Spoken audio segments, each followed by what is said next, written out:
The winter wind whistled through the cracks of the apartment windows as Mei Lin's alarm clock buzzed at 6:30 a.m. She reached over to silence it, her small hand emerging from beneath 3 layers of blankets. The heat in their building worked only half the time, and last night had been one of the cold ones. Outside, darkness still blanketed the small Midwestern town of Pine Creek. Mei Lin slipped out of bed, her toes curling against the chilly floorboards. She moved quietly, not wanting to wake her father, who slept in the living room on a fold-out couch. He worked night shifts at the local factory and had probably come home just 3 hours ago. In the cramped bathroom, Mei Lin splashed cold water on her face and studied her reflection. Dark circles shadowed her eyes, evidence of another night spent tossing and turning, her mind replaying memories of home, their apartment in Beijing with its sunny kitchen where her mother used to hum while cooking breakfast. It had been 8 months since her mother's passing, 8 months since she and her father had packed 2 suitcases and traveled across the ocean to this strange new place where everyone spoke too fast and looked at them with curious, sometimes unfriendly eyes. Mei Lin brushed her long black hair into a neat ponytail, put on her warmest sweater, and carefully packed her backpack. Before leaving her room, she paused at the small electric keyboard propped against the wall. It was nothing like the beautiful upright piano they'd had in Beijing, the one her mother had taught her on since she was 4 years old, but it was all they could afford now. She ran her fingers silently over the plastic keys, a ritual she performed every morning. In the kitchen, she made herself a simple breakfast of toast and tea. She scribbled a note for her father. "Made extra sandwich for you. In fridge, have good day. Love, May." Her English was improving, but she still struggled with articles and verb tenses. At school, this made her a target. The walk to Pine Creek High School took 20 minutes. As Mei Lin trudged through the snow, she rehearsed English phrases in her head. "Good morning. How are you?" "I am fine, thank you." Simple exchanges that still made her heart race when she had to say them out loud.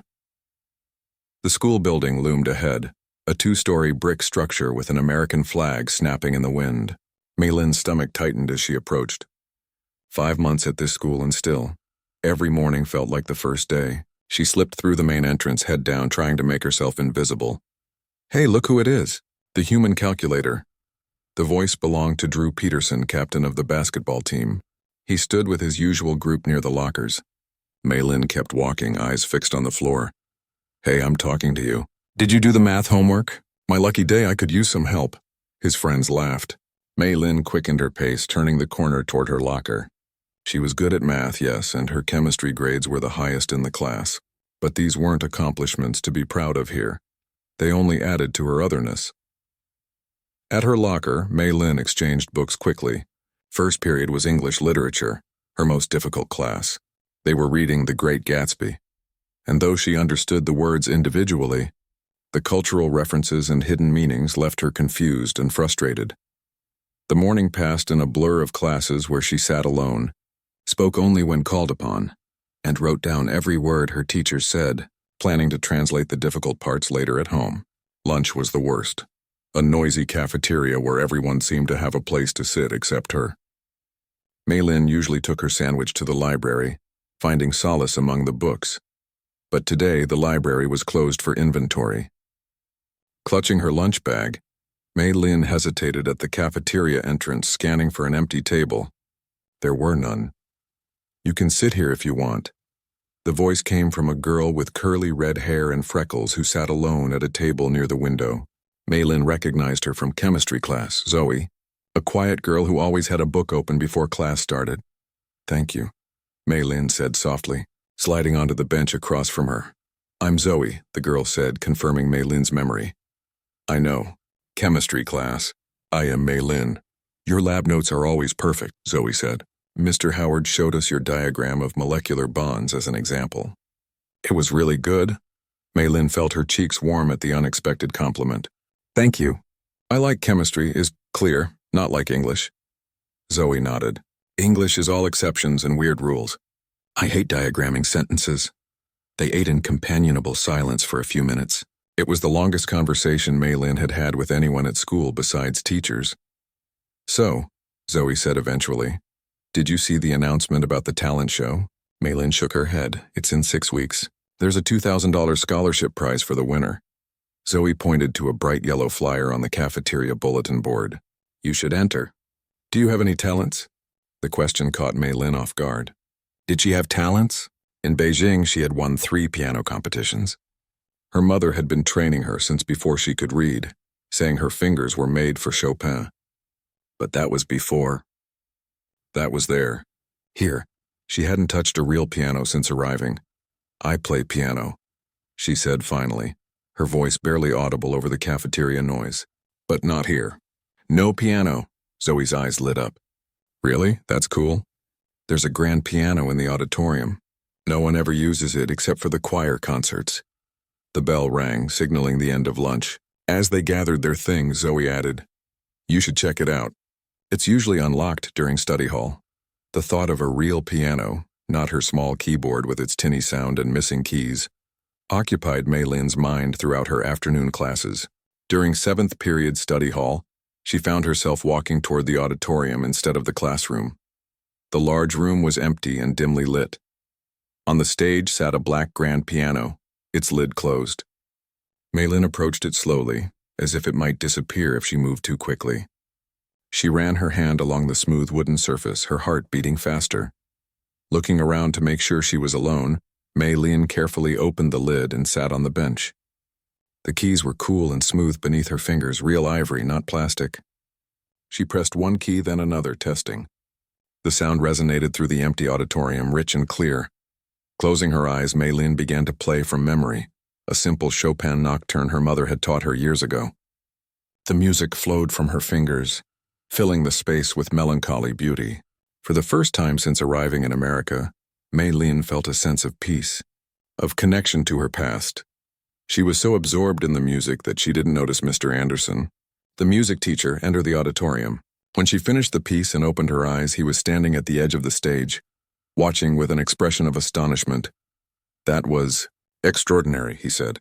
Absolutely extraordinary. Where did you learn to play like that? Mei Lin shot to her feet, embarrassed to be caught. I am sorry. I should not be here. No, Mr. Anderson said quickly. You absolutely should be here. That was Chopin's Nocturne in E-flat major, wasn't it? Beautifully played.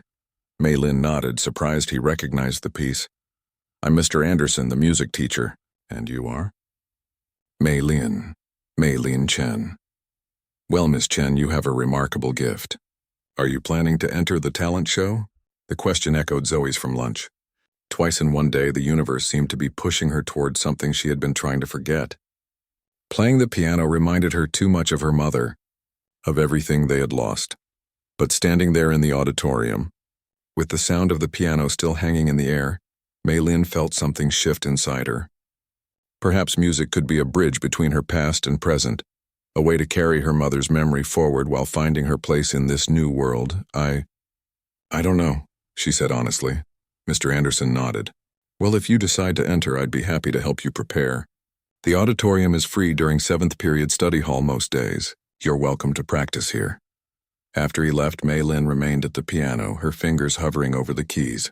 She thought about the $2,000 scholarship prize. Her father worked so hard, coming home with paint-stained hands and an exhausted slump to his shoulders.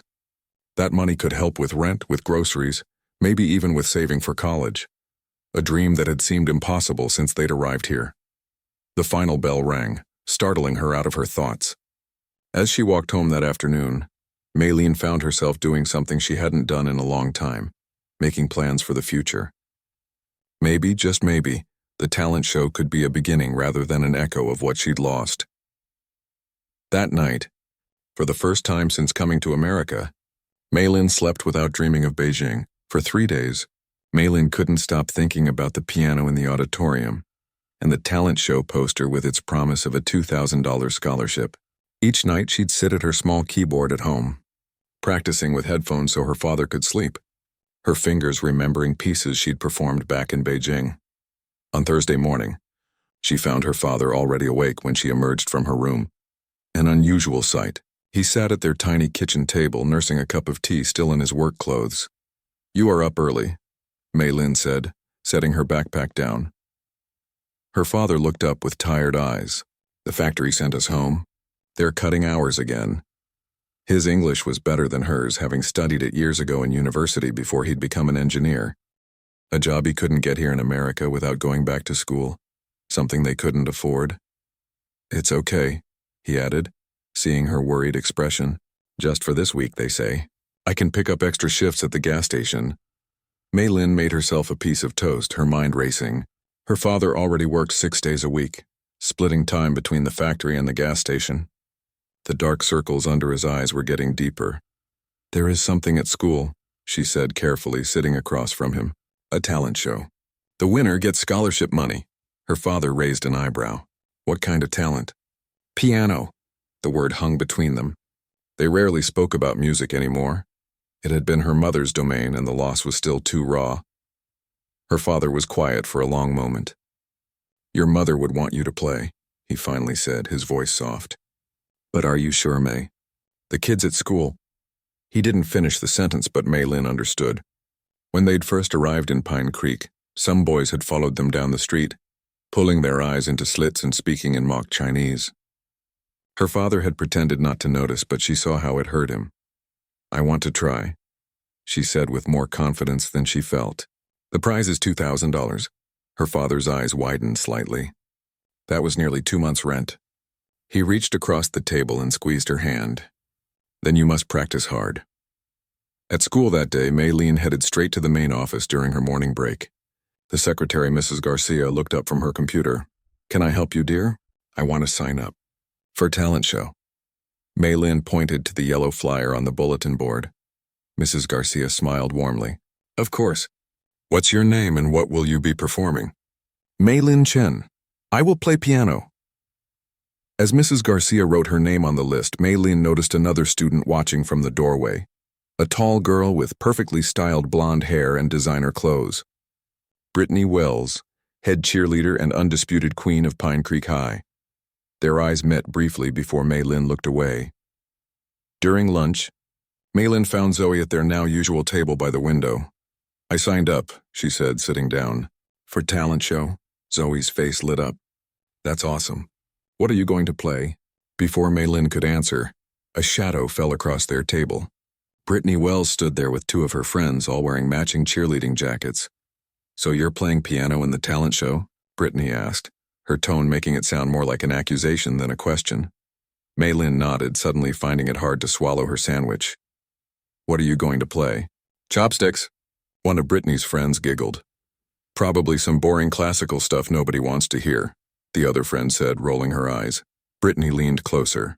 "Just so you know, I win the talent show every year. Last year I did a dance routine to Beyoncé, and the year before that, I sang Shallow from A Star Is Born." "Nobody asked," Zoe muttered, but not quite loud enough for Brittany to hear.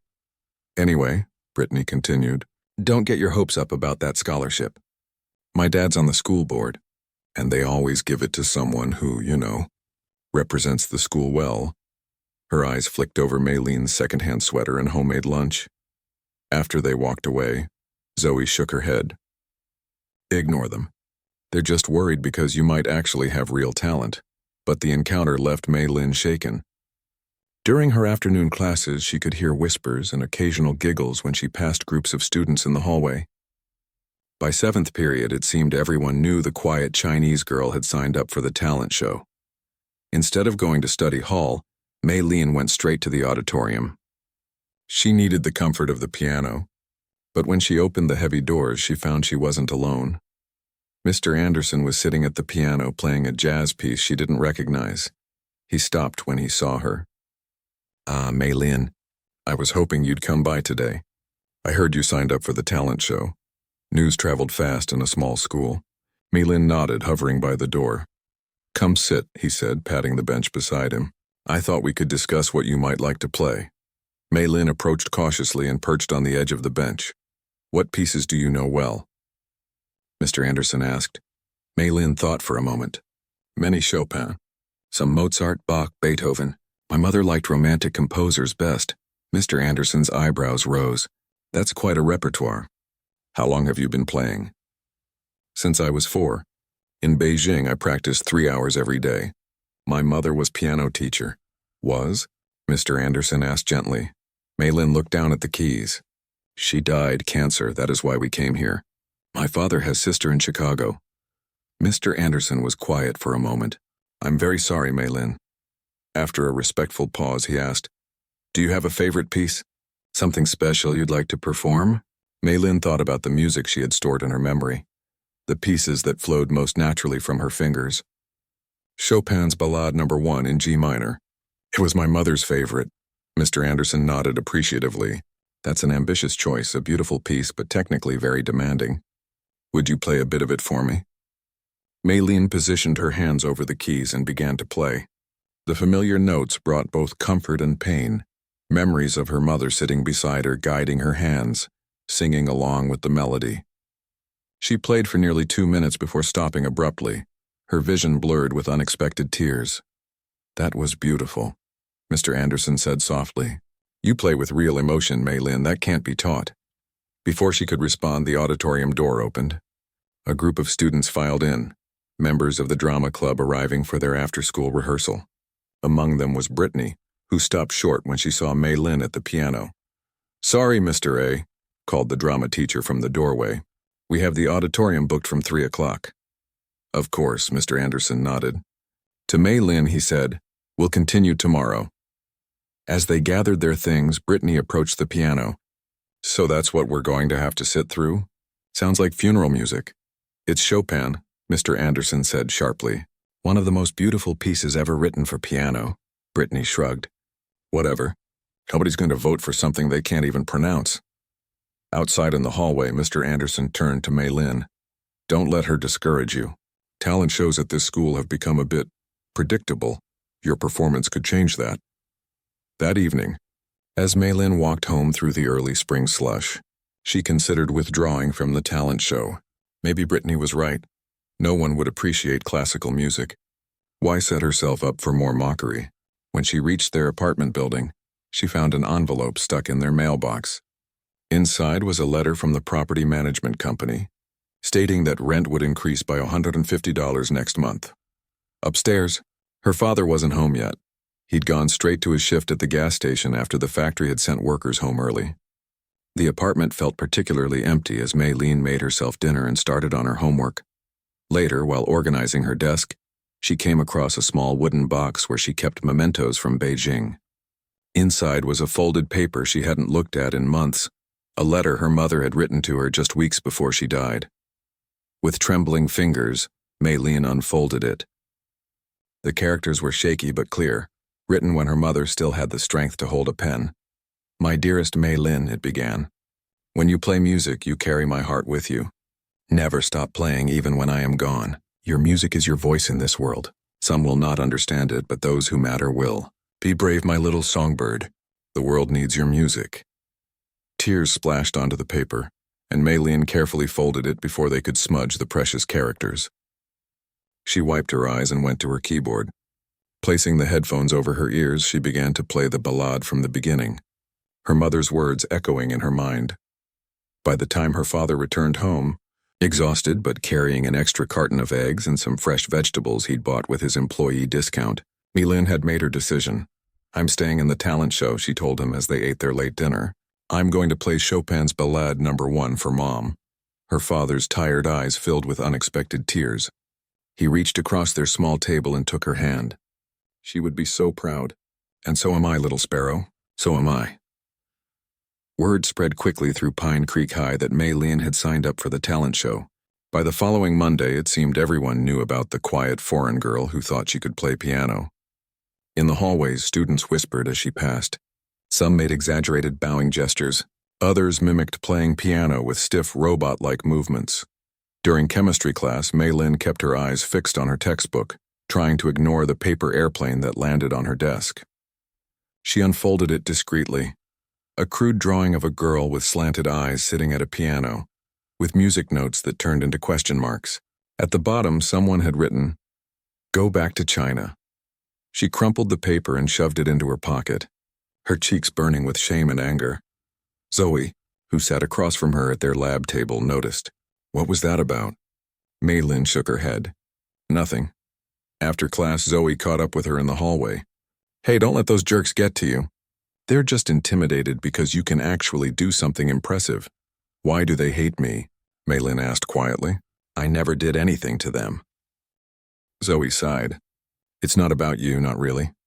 Pine Creek is, well, it's a small town. People here don't have much experience with anyone different, and kids can be the worst. Maybe I should quit the talent show. No way, Zoe said firmly. That's exactly what they want. Besides, Mr. Anderson was telling everyone in choir how talented you are.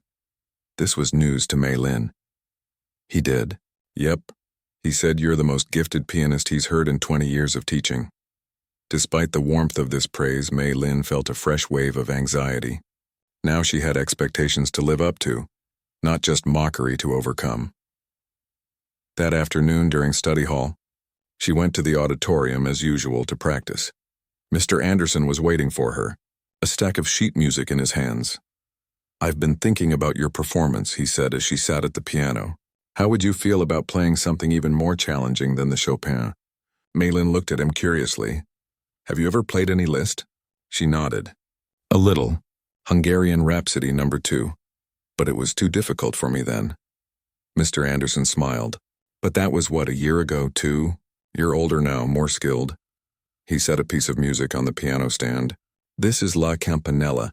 It's considered one of the most technically demanding pieces ever written for piano. Maylin's eyes widened as she scanned the complicated notes. She had heard recordings of the piece. It required incredible speed, precision, and a handspan that stretched her fingers to their limits. It's too hard, she said immediately. Try just the opening, Mr. Anderson urged. I have a feeling about this. Hesitantly, Maylin began to play the first few measures, stumbling over the rapid jumps and intricate fingerwork. She stopped after less than a minute, shaking her head. See? Too difficult. Mr. Anderson wasn't deterred. It needs work, certainly. But think about what would happen if you mastered it. No one at this school has ever attempted anything this advanced. It would be unforgettable. Maylin ran her fingers over the keys thoughtfully. The piece was beautiful, like bells ringing and cascading water and flying birds all at once. Her mother would have loved it. I don't know if I can learn it in time. The show is only 5 weeks away. 5 weeks is enough if you're willing to work hard, Mr. Anderson said. I can open the auditorium early at 7:30 and you can practice before school. And during study hall, of course. Maylin thought about it. Learning La Campanella would require hours of practice every day. But if she could master it, okay, she said finally. I will try. That evening, Maylin broke the news to her father. My music teacher thinks I should play a harder piece. It's by Liszt. I would need to practice more. Her father looked concerned. More than you already do? Your grades? I'll keep my grades up, she promised quickly. But I need to use the piano at school. Early in the morning and after classes sometimes. He sighed. The weight of his long work hours evident in the slump of his shoulders. I don't want you walking alone in the dark. It's not dark at 7:30 anymore, she pointed out. Spring is coming. And Zoe said she can drive me home sometimes after school. Her mom gave her an old car. After some discussion, they worked out a schedule. Maylin would walk to school early 3 days a week. Her father would pick her up after his gas station shift on days when she stayed late. It would be tight but manageable. The next morning, Maylin arrived at school just as the custodian was unlocking the front doors. Mr. Anderson met her at the auditorium. True to his word, ready to get started? He asked, turning on the stage lights. For the next hour, Maylin worked on just the first page of La Campanella, breaking it down into small sections, practicing the trickiest passages over and over. By the time the first bell rang, her fingers were sore, but she had made progress. This became her new routine. Early morning practices 3 times a week, study hall sessions every day, occasional after-school rehearsals when the auditorium wasn't booked for other activities. At home, she practiced fingerings on her small keyboard, playing silently so as not to disturb the neighbors. 2 weeks into her intensive practice schedule, Maylin was rushing down the music wing hallway, late for her English class, when she collided with Brittany and her friends. Watch where you're going, Brittany snapped, stepping back dramatically as if Maylin had done serious damage. Sorry, Maylin mumbled, trying to move past. One of Brittany's friends stuck out her foot, and Maylin stumbled, dropping her books. The girls laughed as she knelt to gather her things. I heard you in the auditorium this morning, Brittany said. All that practicing for nothing. Nobody wants to hear your classical garbage. Mei Lin kept her eyes down, collecting her scattered papers. You know nobody's going to vote for you, right? Brittany continued. I'm doing a dance routine to a Rihanna medley. People actually like that kind of music. Leave her alone. The voice came from behind them. Zoe stood there, arms crossed. Brittany rolled her eyes. Look, it's the piano girl's only friend. How sad. What's sad is bullying someone because you're scared they might be better than you, Zoe shot back. Please, Brittany scoffed. Like I'm scared of ladies. Mr. Anderson's voice cut through their argument. He'd emerged from the music room, frowning. Is there a problem here? Brittany's demeanor changed instantly. No problem at all, Mr. A. We were just helping May pick up her books. Right, girls? Her friends nodded, all innocent smiles. Then I suggest you all get to class before the late bell, Mr. Anderson said, his tone making it clear he wasn't fooled. As the girls sauntered away, Mr. Anderson helped Mei Lin gather the last of her papers. Don't let them discourage you, he said quietly. Talent like yours comes along once in a generation. Despite his kind words, the encounter left Mei Lin shaken.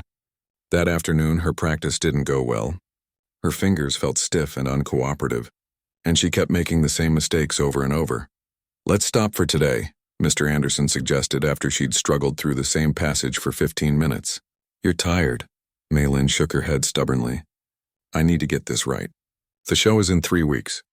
Music doesn't come from just the fingers, Mr. Anderson said. It comes from the heart. And right now your heart is troubled. Mei Lin stared at the keys, not wanting to admit he was right. Why don't you play something else? He suggested. Something you love, just for the joy of it. After a moment's hesitation, Mei Lin began to play Debussy's Clair de Lune, a piece her mother had taught her years ago. The gentle, flowing melody washed over her, calming her frayed nerves. She closed her eyes, letting the music carry her away from Pine Creek, away from Brittany's taunts, back to her mother's warm smile and gentle guidance. When she finished, she opened her eyes to find Mr. Anderson watching her with undisguised amazement. That, he said softly, is why you will win. The following weeks took on a rhythm of their own. Mei Lin practiced relentlessly, breaking La Campanella into manageable sections, gradually stringing them together. Her progress was slow but steady. Some days her fingers flew over the keys with surprising agility. Other days she could barely make it through the first page without stumbling. The mockery continued. Someone taped a hand-drawn Chinese takeout menu to her locker with piano girl specials, listed in crude handwriting. In music class, boys made exaggerated yawning noises whenever classical composers were mentioned. But something else was happening too. When Mei Lin practiced in the auditorium during lunch, a few students would slip in to listen, sitting quietly in the back. A sophomore boy from her math class stopped her in the hallway to say he'd heard her playing and thought it was actually pretty cool. A girl from the orchestra asked if Mei Lin might help her with a difficult piano part in their spring concert. 1 week before the talent show, Mr. Anderson kept Mei Lin after practice. You've made incredible progress, he said. But there's one thing still missing from your performance. Mei Lin frowned. What? You're playing all the notes perfectly. Your technique is flawless, but you're holding something back. He paused, choosing his words carefully. When you played Clair de Lune that day, you played it with your whole heart. I can still hear it. That's what you need to bring to La Campanella. How? Mr. Anderson thought for a moment. What does this music make you feel? Mei Lin considered the question. It's like climbing a mountain. Difficult, sometimes scary. But the view from the top? Yes, Mr. Anderson nodded. Keep that image in your mind when you play, and remember why you're doing this. For the scholarship, Mei Lin said automatically. Yes, that too. But also for yourself, for your mother, for everyone who has ever been told they don't belong. That night, Mei Lin practiced on her keyboard until her father gently reminded her it was past midnight. As she finally lay in bed, too wired to sleep, she imagined herself performing La Campanella perfectly. Every note, every jump, every delicate trill. And for the first time since coming to America, she allowed herself to hope. The day of the talent show arrived with a sky full of spring rain. Mei Lin woke before her alarm, her stomach tight with nerves. She'd barely slept, her mind replaying difficult passages of La Campanella over and over. Her fingers had twitched against her blanket, practicing even in near sleep. At breakfast, her father noticed her pushing rice porridge around her bowl. "You should eat," he said gently. "You need strength today." "I'm not hungry," she replied, but took a small bite to please him. Her father reached across their small table and squeezed her hand. "Your mother once told me something before her first big performance. She said, 'I will play as if only the music matters, not the people listening.'" Mei Lin nodded, grateful for the memory. "Did it help her?" "She won first place," her father said with a sad smile. "Just as you will tonight. School that day passed in a blur." Mei Lin couldn't focus on her lessons, her thoughts constantly drifting to the evening ahead. During lunch, she sat with Zoe, who chatted excitedly about the talent show. "My mom's coming," Zoe said. "She wants to meet you after. She used to play piano too, but she says she was never any good." Mei Lin pushed her sandwich around, too nervous to eat. "Are you okay?" Zoe asked. "You look pale." "Just nervous," Mei Lin admitted. "What if I mess up? What if I forget the notes?" "You won't," Zoe said confidently. "I've heard you practice. You could play that piece in your sleep." Across the cafeteria, Brittany sat with her friends, occasionally glancing their way. She'd been surprisingly quiet the past few days, no longer making loud comments when Mei Lin passed by. The change made Mei Lin more nervous, not less, like the calm before a storm. During 7th period, instead of going to the auditorium as usual, Mr. Anderson suggested they sit in the quiet of his office. "No more practicing today," he said firmly. "Your fingers know what to do. Now your mind needs to rest." They talked instead about music, about composers and great pianists. Mr. Anderson showed Mei Lin videos of Vladimir Horowitz and Lang Lang performing, pointing out their different styles. "Everyone brings themselves to the music," he said. "That's what makes each performance unique. Tonight you'll bring yourself, your journey, your struggles, your triumphs. That's what will touch people." As the final bell rang, Mr. Anderson handed her a small paper bag. "A little tradition of mine, for all my students before a big performance." Inside was a chocolate bar and a tin of throat lozenges. The chocolate is for energy. The lozenges aren't really necessary for pianists, but it's part of the tradition, he explained with a smile. Mei Lin tucked the bag into her backpack. Deeply touched by the small gesture of kindness, the auditorium would be closed until the show, while the janitors cleaned and the drama department set up the stage. Mr. Anderson had arranged for Mei Lin to use the small piano. "In the choir room for a final run-through. Just once through, then rest," he instructed. "I'll be back to check on you in an hour." Alone in the choir room, Mei Lin placed her hands on the keys and began to play. The piano was nowhere near as good as the grand in the auditorium, but it didn't matter. She played La Campanella from memory, her fingers flying across the keys. When she finished, she was surprised to find tears on her cheeks. For a moment, she could almost feel her mother's presence beside her. "I wish you could be here tonight," she whispered. At 6:30, Mei Lin's father arrived at school to watch the show. He'd taken a rare evening off from his gas station job, losing precious wages but insisting it was worth it. He found her in the choir room, now dressed in her nicest clothes, a simple black skirt and white blouse. "You look beautiful," he said. "Just like your mother." Mr. Anderson appeared at the door. "We're letting audience in now. Mei Lin, you should head backstage. All performers meet in the drama classroom first." Her father hugged her tightly. "Remember," he whispered in her ear in Mandarin, "play as if only the music matters." Backstage was chaos. 15 students practicing dance moves, singing scales, adjusting costumes, and battling nerves. Mei Lin found a quiet corner and sat with her hands in her lap, mentally rehearsing the most difficult passages of her piece. The drama teacher, Ms. Hoffman, clapped her hands for attention. "Listen up, everyone. Show starts in 15 minutes. You'll each have 5 minutes to perform. When you hear your name announced, that's your cue to go on stage." She read through the program. "We have singers, dancers, a juggler, a magic act, a stand-up comedy routine, and a classical pianist." A few students snickered at this last item. Near the front of the group, Brittany stood with her friends, all wearing matching outfits for their dance number. She glanced back at Mei Lin, her expression unreadable. One by one, the performers were called to the stage. The audience applauded politely after each act, with occasional cheers for particularly impressive moments. Mei Lin peeked through the curtain once, surprised to see the auditorium nearly full. Parents, teachers, students, even some people from town who had no children in the school. Next up came the announcement. Brittany Wells and the Pine Creek Dancers with a tribute to pop divas. Brittany and 5 other girls took the stage to enthusiastic applause. Their routine was energetic and well-rehearsed, featuring moves that had clearly taken weeks to perfect. The audience cheered loudly when they finished, several people standing as Brittany returned backstage. Flushed with success, she paused near Mei Lin. "Beat that. Piano girl," she whispered, but the usual malice in her voice seemed forced, almost as if she were trying to convince herself. 3 more acts followed. Then Ms. Hoffman nodded to Mei Lin. "You're up next, ready?" Mei Lin nodded, her heart pounding so hard she wondered if others could hear it. And now came the announcement. Mei Lin Chen playing La Campanella by Franz Liszt on the piano. The spotlight hit her as she walked onto the stage.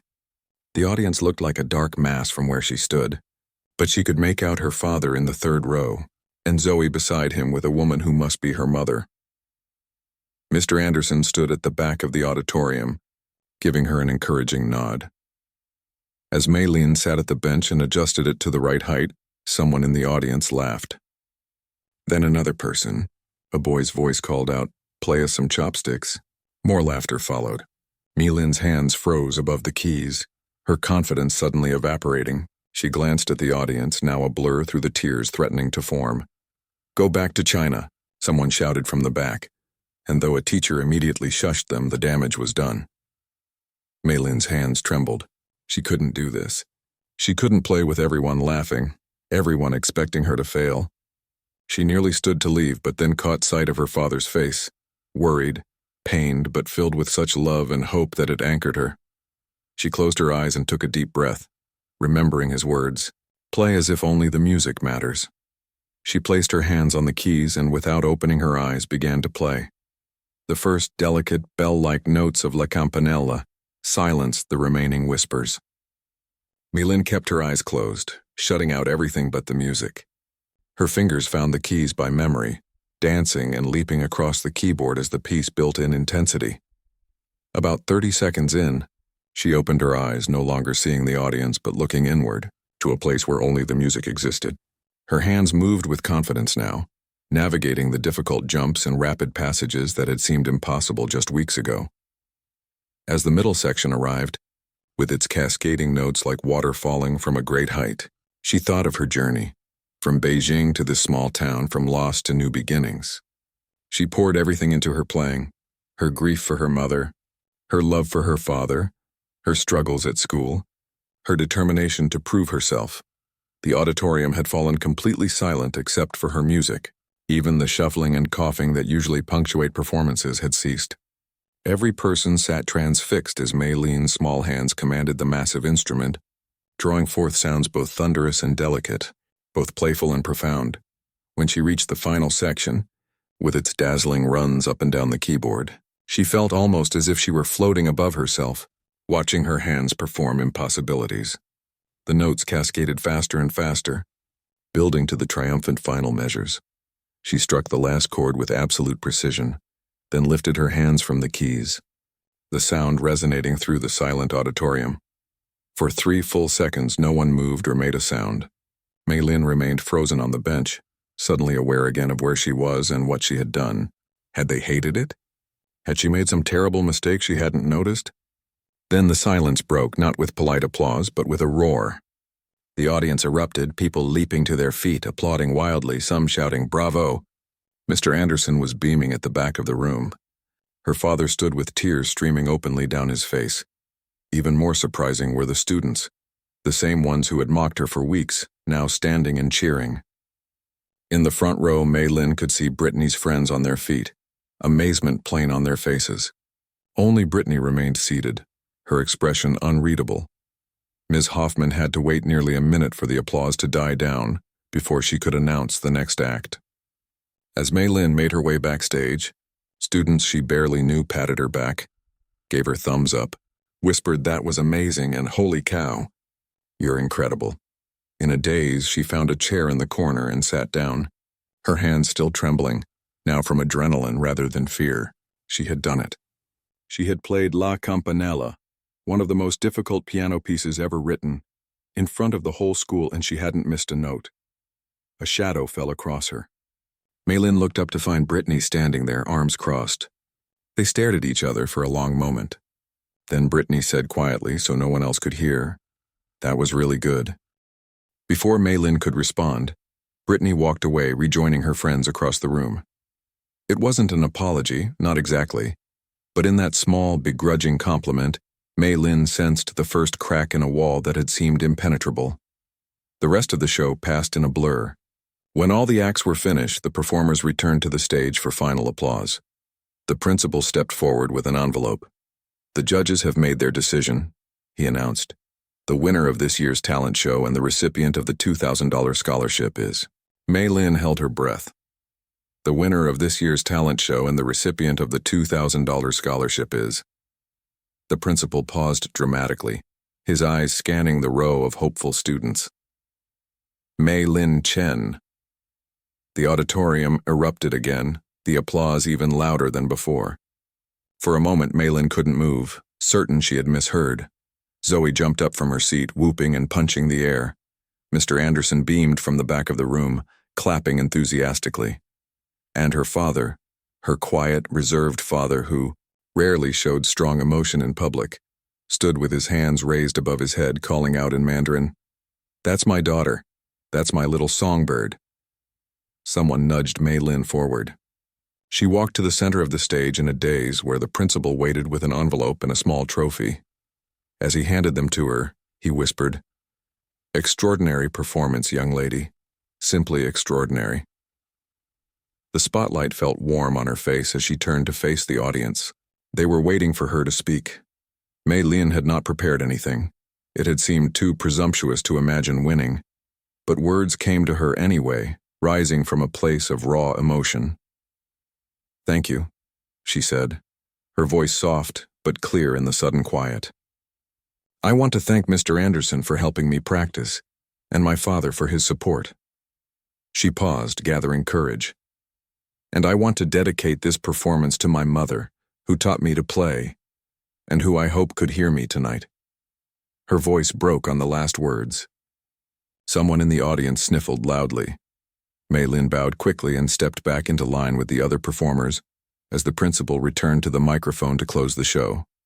Backstage was chaos again. Parents finding their children, teachers congratulating performers, students gathering belongings. Maylin clutched her envelope and trophy, still not quite believing what had happened. She looked around for her father but couldn't spot him in the crowd. A hand touched her shoulder. She turned to find Brittany standing there, no longer surrounded by her usual group of friends. Up close, without her practiced smile and confident posture, she looked younger, almost vulnerable. "Congratulations," Brittany said, the word sounding stiff, as if she weren't used to saying it and meaning it. "Thank you," Maylin replied cautiously. Brittany glanced around to make sure no one was listening, then lowered her voice. "The thing you said about your mom, is she..." "She died last year," Maylin said simply. "Cancer." Brittany's carefully composed face faltered. "I didn't know." "Why would you? You never asked." The words weren't meant to be unkind, just truthful, but Brittany flinched slightly. "Yeah, well." She shrugged, looking uncomfortable. Then, after a moment's hesitation, "My dad's sick too. Not cancer, but his heart. That's why he couldn't come tonight." Maylin hadn't expected this confidence. She didn't know what to say, so she offered the simplest truth. "I'm sorry." "It's whatever," Brittany said quickly, her defenses visibly rising again. "Anyway, good job tonight. You deserved to win." Before Maylin could respond, Brittany walked away, disappearing into the crowd. Maylin stood there trying to process the strange interaction. Had that been an attempt at friendship? Or at least a truce? Her thoughts were interrupted as her father pushed through the crowd and enveloped her in a tight hug. "I am so proud," he whispered. "Your mother would be too. So proud." Zoe appeared with her mother, both of them beaming. "That was incredible," Zoe gushed. "You totally crushed it." Zoe's mother, a warm-looking woman with the same curly red hair as her daughter, shook Maylin's hand. I used to play piano, she said, but never anything like that. You have a remarkable gift. Thank you, Mei Lin said, feeling overwhelmed by all the attention. More people were approaching, students she recognized from classes but had never spoken to. Parents who wanted to congratulate her, even the school superintendent. Mr. Anderson appeared beside her, noticing her growing discomfort with the crowd. Let's get you some air, he said kindly, guiding her and her father toward a side exit. In the quiet of the school hallway, Mei Lin finally opened the envelope. Inside was a certificate and a note stating that the $2,000 would be deposited directly into a college savings account. $2,000, her father said, his voice filled with wonder. This will help so much with your education. It's a start, Mr. Anderson agreed. But after a performance like that, I think we need to talk about your future, Mei Lin. Have you ever considered applying to music schools? Mei Lin shook her head. Such a thing had seemed impossible, financially out of reach and too ambitious for a girl who barely spoke English. You have the talent, Mr. Anderson continued. With proper training, you could go far. There are scholarships, competitions with serious prize money. I'd like to help you explore those options, if you're interested. Her father looked concerned. Music school is very expensive. It can be, Mr. Anderson acknowledged. But for someone with Mei Lin's abilities, there are opportunities. My old professor teaches at the Chicago Conservatory. I'd like to arrange an audition for her. Chicago, where her father's sister lived, where they had originally planned to settle before the costs proved too high. It wasn't an impossible dream after all. As they talked about possibilities, the auditorium doors burst open and students began streaming into the hallway. The show was over, the audience dispersing. Some students stopped to congratulate Mei Lin again. A freshman girl asked shyly if Mei Lin would consider giving piano lessons. Two boys from her chemistry class, who had never spoken to her before, asked if she would play at their band's upcoming show. In the midst of this, Mei Lin spotted Brittany leaving with her friends. Their eyes met briefly across the crowded hallway. Brittany gave a small nod, not exactly friendly, but respectful, before turning away. The next morning, Mei Lin almost didn't want to go to school. Last night had felt like a dream, and she feared the harsh light of day would bring everything back to normal. The isolation, the mockery, the feeling of never quite belonging. But her father insisted. You cannot hide from your triumph, he said. Hold your head high today. The moment she entered the school building, Mei Lin knew things had changed. Students who had previously ignored her existence now smiled or nodded as she passed. Her locker, which had so often been decorated with cruel notes, now had a small paper taped to it that read "Amazing performance" in handwriting she didn't recognize. In her first period English class, her teacher made a point of congratulating her before starting the lesson. Mei Lin's performance last night, she told the class, was a perfect example of what we've been discussing in Gatsby, the pursuit of excellence and the American dream. During lunch, Mei Lin sat at her usual table with Zoe, but they were soon joined by others, first by two girls from the orchestra, then by a quiet boy who played guitar, and finally by a senior who was heading to music school in the fall and wanted to talk about composers. Looks like you've started a trend, Zoe whispered, nodding toward another table where Brittany sat with her friends. One of them, a girl who had been particularly cruel to Mei Lin, was now earnestly asking Brittany something about piano lessons. She wants to learn piano? Mei Lin asked, surprised. Zoe shrugged. Everyone wants to be associated with the star of the school now. Mei Lin felt uncomfortable with this characterization. I'm not a star. I just played a song. You did more than that, said the senior music student. You showed everyone that classical music isn't boring or old-fashioned. You made it. Cool. After school, Mei Lin went to the auditorium as usual for practice. But instead of being alone, she found half a dozen students sitting in the seats, watching expectantly. We were hoping you might play something, one of them said. For a moment, Mei Lin considered leaving. She wasn't used to an audience during her practice sessions. But then she remembered how it had felt last night, the connection, the way music had bridged the gap between her and her classmates when words had failed. She sat at the piano and began to play. Not La Campanella this time, but Chopin's Nocturne in E-flat major, the piece she had played that first day when Mr. Anderson discovered her. Its gentle, flowing melody filled the auditorium. When she finished, the small audience applauded warmly. "Could you teach me to play like that?" asked a sophomore girl Mei Lin recognized from math class. Before she could answer, more students arrived, drawn by the music. Soon there were nearly 20 people in the auditorium.